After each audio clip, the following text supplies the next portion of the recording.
everyone. Ini adalah mungkin podcast pertama dari Crazy Gang Club. Saya belum tahu mau bicara banyak apa, tapi yang pasti Crazy Gang Club tujuannya adalah untuk sharing harapan, optimisme, nasihat, semua hal yang baik lah, hal-hal yang baik. Mungkin juga ada kritik, tapi membangun, intinya membangun, mengkoreksi. Jadi channel ini bukan untuk apa ya, jadi bilang ya, untuk gaya-gayaan, tapi ini kerinduan dari hati saya untuk saya bisa sharing sama banyak orang apapun yang saya alami dan yang saya pelajari dalam hidup ini. Nah, kenapa namanya Crazy Gang Club? Jadi awalnya Crazy Gang Club ini adalah band saya sekitar 15 tahun yang lalu, namanya Crazy Gang. Kemudian intinya dalam band itu lagu-lagunya saya menceritakan bahwa masih ada selalu harapan di tengah masalah kita, di tengah kesusahan kita dalam hidup ini ada banyak harapan. Dan seiring waktu Crazy Gang bisa dibilang bubar. Dalam arti kita nggak pernah kegiatan lagi, nggak pernah bersama-sama lagi. Setiap orang bekerja masing-masing, melanjutkan hidupnya. Dan dalam lubuk hati saya merasa bahwa Crazy Gang ini sebenarnya suatu hal yang baik, gitu. Dalam arti saya ingin mengembangkan konsepnya. Jadi mulailah saya membuat video ini tahun 2020, 15 tahun setelah pertama kali Crazy Gang Club ini, Crazy Gang terbentuk. Dan saya ingin menamakan Crazy Gang Club karena saya ingin menjadi suatu komunitas, ya, bisa dibilang komunitas online yang bisa saling berbagi hal-hal yang baik.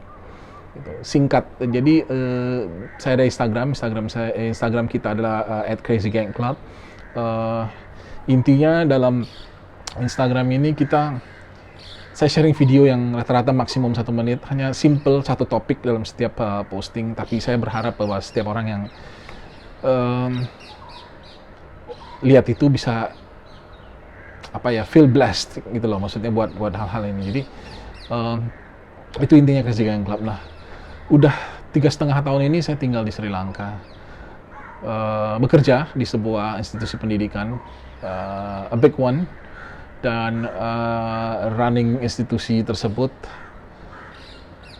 Dan saya pikir kadang-kadang hidup ini terlalu banyak tantangan, dan saya sering sekali dulu mengkritik orang, wah susah dia jadi pemimpin A, B, C, D. Jujur saya sering lakukan itu, saya sering komplain terhadap melihat para pemimpin lah, baik orang yang langsung memimpin saya ataupun orang-orang yang tidak langsung memimpin saya, seperti para pejabat, para menteri, presiden. Tapi ketika kita udah sampai satu level gitu loh, saya juga belajar merasakan bahwa itu nggak gampang untuk ngambil keputusan. Bagaimana kita bisa mengambil keputusan terbaik, karena tidak selalu keputusan terbaik itu menyenangkan setiap orang. Itu hal yang pasti, tidak selalu keputusan yang terbaik itu menyenangkan semua orang. Dan nggak enak untuk jadi seorang pemimpin itu, ternyata nggak enak. Maksudnya nggak enak dalam arti gini, kita bertanggung jawab untuk banyak orang, dan itu nggak gampang ya, mungkin ya, daripada nggak enak saya bilang itu nggak gampang banget,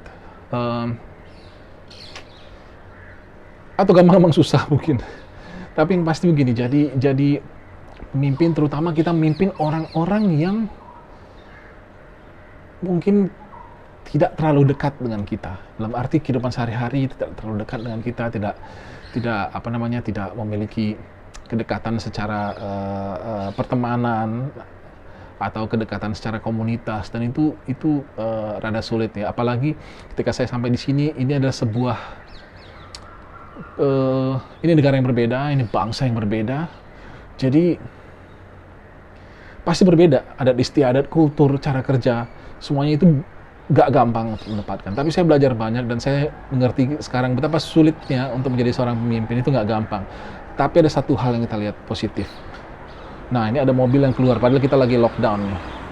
I don't know what he's doing right out here, but kita lihat banyak kebiasaan-kebiasaan orang yang ketika dikatakan saat ini sedang lockdown untuk kota Colombo, tapi ada aja mobil-mobil yang keluar, motor-motor yang keluar dari pagi, yang bukan polisi, bukan juga tentara, bukan army. Jadi saya juga nggak ngerti kenapa. Tapi yang pasti begini, saya belajar banyak sebagai pemimpin Dan itu nggak gampang untuk jadi pemimpin. Pemimpin itu memang pertama harus bisa melihat dengan baik, tidak terburu-buru dalam mengambil keputusan, tapi tidak juga terlalu lambat dalam mengambil keputusan. Itu nggak bisa gitu loh. Kita harus tahu timing yang tepat. Dan kita harus melihat dengan baik duduk permasalahannya. Karena kadang-kadang kalau kita lihat dengan sekilas aja kita bisa ngambil keputusan dengan cepat, tapi kadang-kadang nggak tepat. Gitu loh. Terutama dengan hal-hal seperti kultur di Sri Lanka yang mereka itu percaya bahwa sebuah ajaran yang mengatakan selalu lakukan hal yang baik gitu. Jadi dalam arti kita harus selalu jadi orang baik kadang-kadang, dan itu nggak selalu terjadi. Itu nggak selalu terjadi. Ada mobil lagi. Saya juga nggak ngerti mereka keluar ngapain. Mungkin mereka ada keperluan. Tapi karena kadang-kadang kita menjadi seperti orang yang kurang baik, kita mengambil keputusan yang tepat. Nah, itu sangat sulit. Tapi yang pasti untuk menjadi pemimpin, saya belajar menjadi pemimpin itu kita harus punya rasa tanggung jawab. Satu hal yang pasti, rasa tanggung jawab, karena kita bertanggung jawab untuk banyak hal dan banyak orang. Jadi itu suatu hal yang benar-benar saya rasakan, saya belajar. Saya tidak hanya bertanggung jawab untuk diri saya sendiri, tapi bertanggung jawab juga untuk merunning, semua yang ada dalam perusahaan. Jadi satu hal yang pasti, itu pelajaran pertama, dan ini video pertama. Saya percaya dari hari ke hari kita akan semakin baik. And this is Crazy Gang Club.